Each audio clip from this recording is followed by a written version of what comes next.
Yun, what's up mga ninong? Another day, another vlog for CM Padwalo. For today's video, iso-showcase natin yung mga ipapadala natin na ibon sa Pilipinas na yung mga ibon na naibenta natin kay Boss Aki Vizcara. Ayan, kay Brother Aki.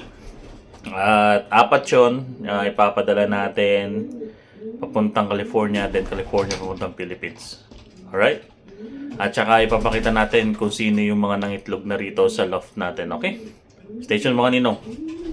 At bago yung lahat ng yon, ay shoutout nga pala sa mga nanonood sa atin na 721 na tao na nag-follow sa ating YouTube channel. At special na dun sa mga nanonood lagi sa atin, si Brother Jason, si Brother Jasper, si Brother John. Ayan. Lalo na si Brother John Aquino na nasa Guam. Laging nanonood yun ng ating vlog. At saka si Brother Jason din. Ayan. At rin na nga tayo mga ninong. Nandito tayo sa loob natin. At pasok tayo sa loob. Hindi pa ako nagpapakain ng ibon. Hindi pa tayo nagpibigay ng patuka. At ito ang pamamasaysay sa ating loft. Ayan. Ayun, sinusubuan na yun. Kailangan ng pakain. Kailangan ng bigyan ng patuka. Yan mga ninong. Ipapakita ko sa inyo mamaya yung nandito sa stock loft natin na ipapadala natin na ibon ni Brother Aki Vizcara na papuntang Nueva Ecija. Ayan mga ninong. At dumako naman tayo dito mga ninong sa ating breeder cage. Ayan mga ninong, iba rito, may mga itlog na. At so far halos yung nandito may mga itlog na. Ito nang itlog na, dalawa na. Ito may itlog na to talaga. Yun, si Jassy nang itlog pero lilipat natin. Naging dalawa na rin yung itlog ni Sweet 16. Isilipin natin mamaya pagka yung meron siyang similya yung itlog ni Sweet 16. Tapos yung anak naman ni Guardian ano ba to? Si Erica Legacy tsaka ni Grace, pwede nang pangwalay. Iwawalay na natin to. Medyo malaki na yung inakay niya, ayan pansin nyo. Ayan. So bali iwawalay na natin yan. Then ito naman ito hindi pa to, siguro mga 2 weeks pa to yung pangwalay na to na isa. Alright, so yun nga mga ninong, ipapakita ko sa inyo yung mga ipapadala natin na ibon papuntang Pilipinas kay Brother Aki Vizcara sa hometown ko sa Nueva Ecija. Ito yung una na ipapadala natin. Yan. Bali ito ay ring number niya ay Padua number 34. Yan, number 34. Yan. Ito ay double inbreed na Wolverine. Double inbreed Wolverine. Yan. Bali yung nanay tatay nito ay parehas na direct anak ni Wolverine.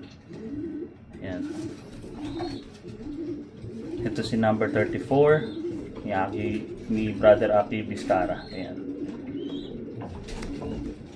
Ganda ng mata nito. Ito ninong yung mga pakpak. Simula pa lang gandang-ganda ako sa pakpak nito. Kaso hindi lang naglulugon pa. Ang lakas mag-vibrate mga ninong.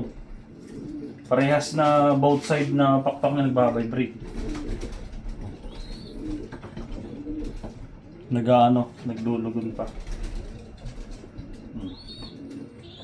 Ang lapad ng balakang.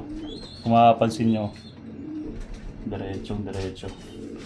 Tapos yung katawan nito apple body. Laki pa ng katawan.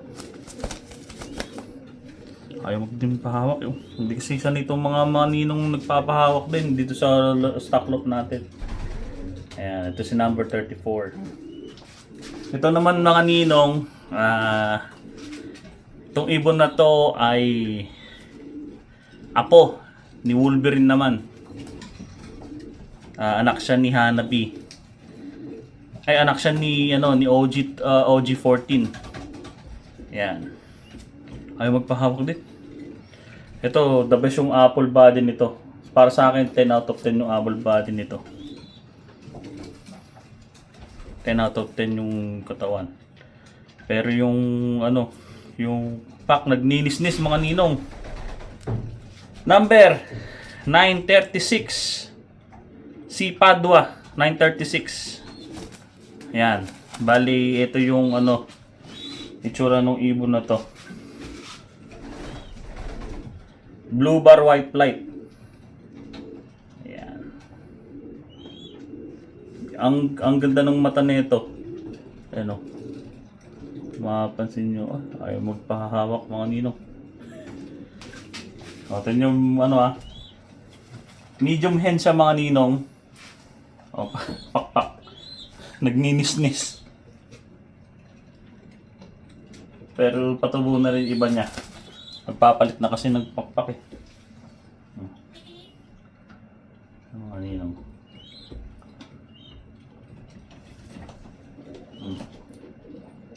Ganda rin na ito. Ganda rin ng lapad nung ito. Balakang. Katawan, apple body mga ninong. Apple body yung niya. Yung katawan. More on kasi tayo sa alam mo naman, taga-Pilipinas tayo. More on gusto natin apple body katawan. Pero may iba akong ibon dito, mga bangkain din. Depende kasi sa conforme nung laki ng ibon din eh. Para sa akin naman, pagka maliit, mas gusto ko yung ganitong ganito kalaki. Yung apple body talaga. Ayan. Alright mga ninong. Pangatlo na ipapadala natin sa Pilipinas. Ang ring number niya ay Padua number 37. Yan. Yan. So bali itong ibon na to ay pinaghalong Baldwin Tilson na 278 at saka 287. Yung troublemaker at saka Vegas hen. Tapos ang nanay niya ay yung tatay nito ay nag-third sa final race sa Blue Bucket. Tsaka nanalo ng pera. Then yung nanay naman nito ay si Guardian Deity, which is nag number 4 natin sa 400 miles. At nanalo rin siya ng money sa OLR. Pinagpares ko yung dalawang to, ito lumabas. Si number 37. Yan. Kuha yung kulay ni Kaiju. Yan. Third and fourth, nanay tatay niya. Ito pakpak mga ninong. Kunat ng pakpak nito pagka kung mahawakan ng mga ninong. Yung niya, pagka ginanon mo, iba yung kunat ng dating yung niya. Pakpak. Ay, magpahawak no. Iginaganon ko pa. Ayan Ayan. Ayaw magpahawak talaga. Takas pumiglas. Mga ninong. Katawan. Mana kay Ganito katawan ni Kaiju eh. Laki. Siguro medium to large ang dating nung katawan na ito. Tingin ka, sino-showcase ka para papunta kang Pilipinas eh. Alright, not but not the least mga ninong. Ito yung huling ipapadala natin para sa papunta sa Pilipinas sa Monday. Yan. Ayaw magpahawak mga ninong. Ito ay anak din ni Kaiju at saka ni Guardian Deity. Nestmate ni number 37. At si Guardian Deity at saka si Kaiju ay 3 and 4 sa final race. Ayan. Sa isang 400, isa sa 350. Bale, ito ay blue bar. Ayan. Take note, si Guardian Deity, blue bar, ay blue check. Si Kaiju, dark check. Ito lumabas, blue bar. Ayan, mga ninong. Si number 38. Si Pado number 38 yan. Ito ang pakpak. Ang kinagandahan lang dito mga ninong, maganda yung vibration ng pakpak na ito. Ni pangalan to, ni number 38 ano. Napansin niyo yung mga ninong. Lakas. Tsaka yung apat na dulong pakpak niya nakuha niya kay Guardian Deity. Yun ang pansin ko. Meron din sa kabila. Lakas din mag-vibrate. Tapos ang ganda nung vibration niya. Ang lapad din ng balakang. Yan. At so far maganda yung katawan niya ngayon. Oh, ayaw niyang magano. Yan, no? Laki. Large na ibon to. Bangkain. Ayan, mga ninong. So yun nga mga ninong, ito yung mga ipapadala natin na ibon para kay Brother Aki Vizcara. Ayan. Yan ang ating mga ipapadalang ibon papunta Pilipinas. At sana makasurvive sila sa maging biyahe nila papunta Pilipinas. Hindi ko alam kung gaano katagal yung process no pagpapuntang Pilipinas, pero marami naman yung ibon na ipapadala na yun eh. So bali maghahantay lang tayo kung ano yung mga magiging process, kasi ang magiging process naman yan USPS dito sa Chicago papuntang California papuntang Pilipinas na yon. Bali magte-testing pa sila ata ng random na ibon para sa laboratory at kaulan paperworks, mga ganun. Then babayaran natin yung ibon per head ng 160 at yung shipping papuntang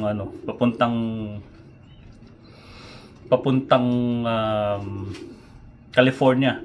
So, yun mga ninong, ganun ang process ng pagpapadala ng ibon papuntang Pilipinas. Medyo may ibang mga tao kasi na iniisip nila na galing dito sa US kumbaga madali lang ang proseso papuntang Pilipinas. Hindi, nagkakamali kayo mga ninong. Dahil magastos din talaga, sa totoo lang. Hindi ko na sabihin kung magkano nabili sa akin ni Brother Aki Vizcara tong mga ibon, pero presyong kaibigan, medyo hindi ko na sasabihin kung lugi ko sa pamasahe o hindi, kasi doon sa pagkakabili niya halos nandun din yung pambili ng yung pang pamasahe. So bali presyong kaibigan yung binigay ko sa kanya. Basta ka ako, andun na rin yung ikaw na kasama doon, kasi ang pamasahe na inilagay ko na nagkasundo kami. So ngayon ipapadala na namin yung ibon. So yung sa mga may gustong magpadala ng ibon papunta Pilipinas, PM nyo lang ako kung may nagustuhan kayo sa mga ibon natin at nagkasundo tayo sa presyo. Hindi naman tayo madamot mga ninong. Ayan, gusto ko rin makatulong kung gusto nyo ng magagandang materyales sa pag-iibon. Hindi ko naman sinasabing yung magcha-champion kayo agad. Siyempre nakukuha natin yan sa tiyaga, siyempre. Pero lahat naman nung mga nandito sa loob natin ay nasa winning line. At palagay ko naman hindi siguro ako mapapahiya, dahil kasi marami na rin ako napagbentahan ng ibon mga ninong. At para sa akin kasi hindi naman sila nagreklamo or anything. May iba pa nga nagchat sa akin, yung ibon nakakuha ng ganitong achievement. sa akin yun mga ninong, masaya na ako doon sa pagbibigay ng impormasyon na o kaya pag-update nyo sa akin na nanalo o may achievement kayo nakuha doon sa ibon natin. At para sa akin, nakakatuwa yun. Yun mga ninong. Yun na lang ang nagiging trophy ko doon sa sa mga ibang pagbebentahan natin ng ibon. At saka kung yung nagbebenta ako ay medyo namamahalan kayo, ano pa kaya yung ako yung bumibili ng ibon doon sa mga fancier na kinukuha na natin. At sinasabi ko rin talaga na magastos mga ninong yung pag-iibon. Pero alay, hobby natin to, dito tayo natutuwa eh. At nakakakuha din tayo ng income din dito dahil nababawi din natin yung mga yung mga ibinibili natin ng ibon. So, yun nga, yun mga ninong, napahaba din. Yun nga, kung gusto niyo mag-acquire ng mga ibon na papunta Pilipinas, pwede niyo akong kausapin. Pag-usapan natin yung presyo, hindi naman tayo madamot mga ninong. So, yun lang. At maraming salamat sa lahat ng nanonood sa CM Padolop.